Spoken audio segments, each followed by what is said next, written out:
Hi, I'm Doug from 10 Minute Amiga Retrocast, and welcome to another episode of the Chicken Head Chronicles. That makes 2 in a row, which is kind of amazing for me.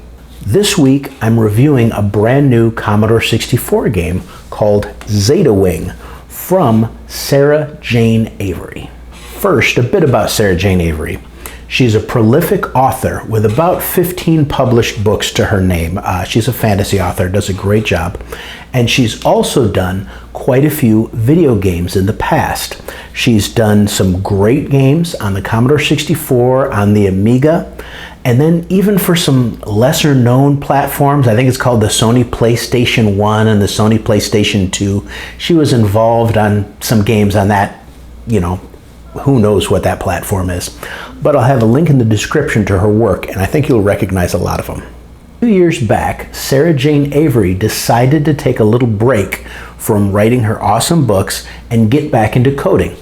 She has currently published Neutron, which is a really great space shooter, and also one called Santron, which is just a reskinning of Neutron for Christmas. Both of them are really cool and available right now on itch.io.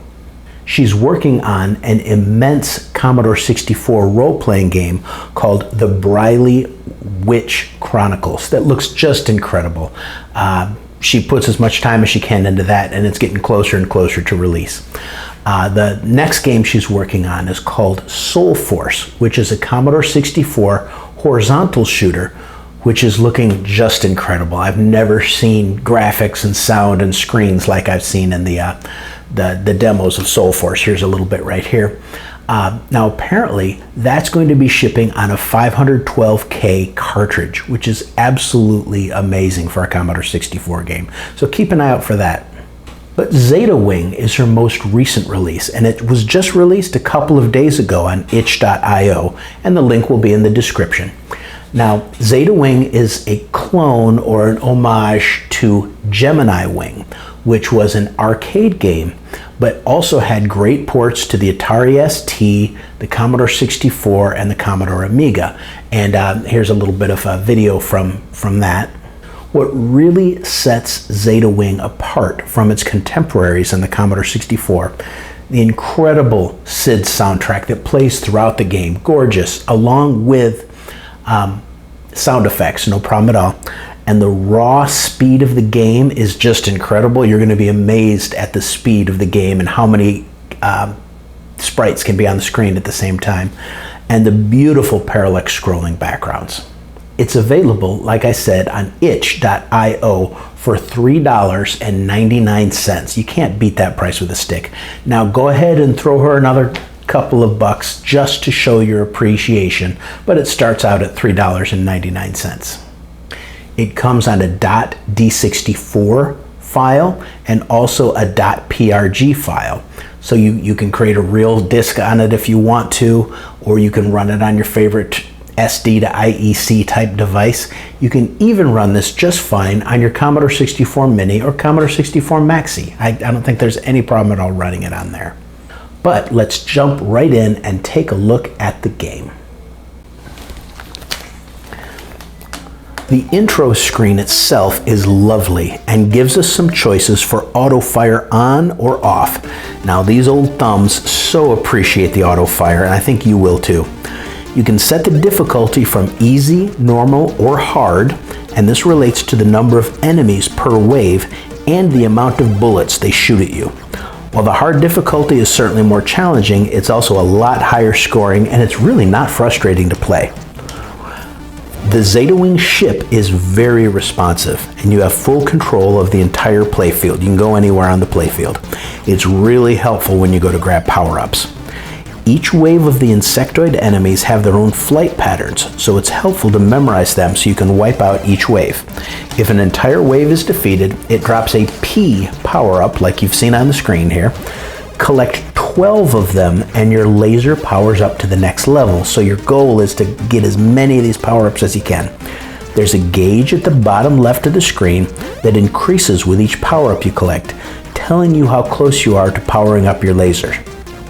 One nice thing is if you're killed, as you will be, you only lose one level of laser power and don't have to start at the beginning to power up.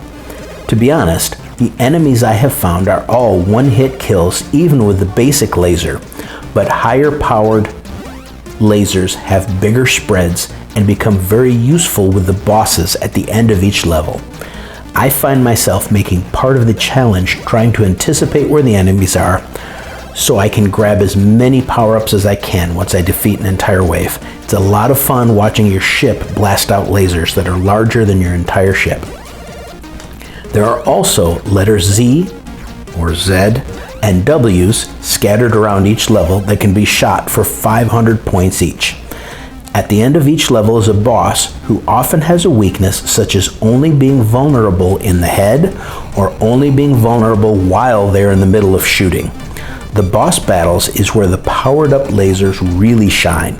Sometimes with powerful enough lasers you can destroy them in 10 or so shots instead of 40 or 50. The graphics are just beautiful and take full advantage of the nice 16 color palette on the Commodore 64.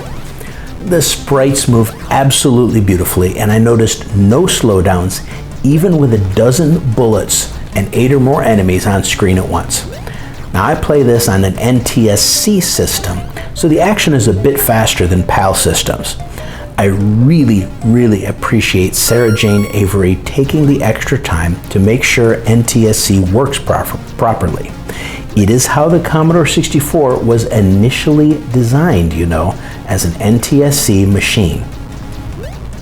Audio and music, as you can hear, are as close to perfect as you can get. The sound effects are great, and the catchy tunes will actually stick with you long after the game ends. The parallax scrolling, especially in some of the later levels, is breathtaking, considering it is happening on an almost 40-year-old platform with 64 kilobytes of memory. Overall, the gameplay is fantastic, and I've been having a great time trying to beat my high score.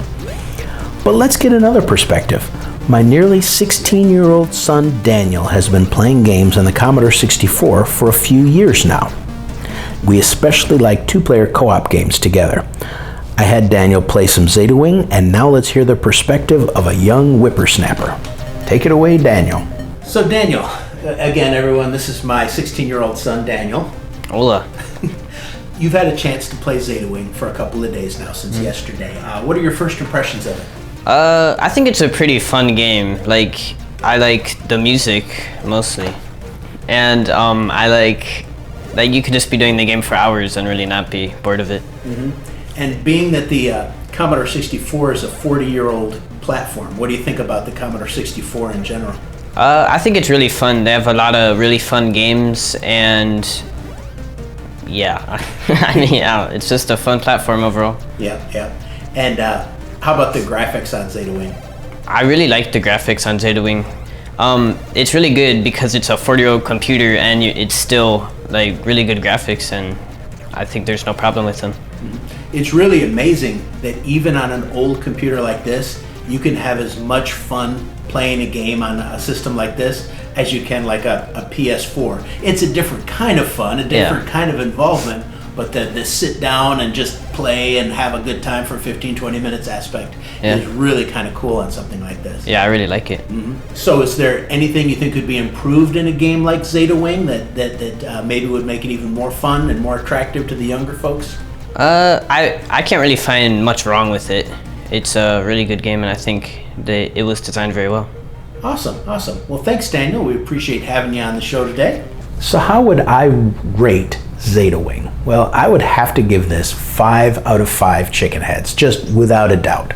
It hits all the right buttons. It's got the speed, the graphics, the audio, everything's just top tier.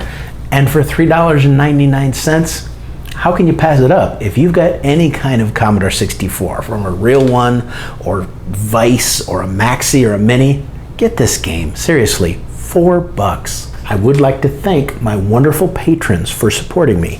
You too can make it to this list of absolutely fantastic patrons. And I'd especially like to thank my new patrons, Christopher White, Enver Paul, Benny Shorer, and Mixel. Thanks, I really appreciate it, everybody. Thanks for watching. Get out there and go buy Zeta Wing right now. Don't stop, just go buy Zeta Wing right now. Please like and subscribe. Leave a comment below. Tell me what you like or don't like about Zeta Wing or any of the other games I've talked about in the past. Follow me on Twitter at tenmark1. But until next time, this is Doug from 10 Minute Amiga Retrocast, signing out.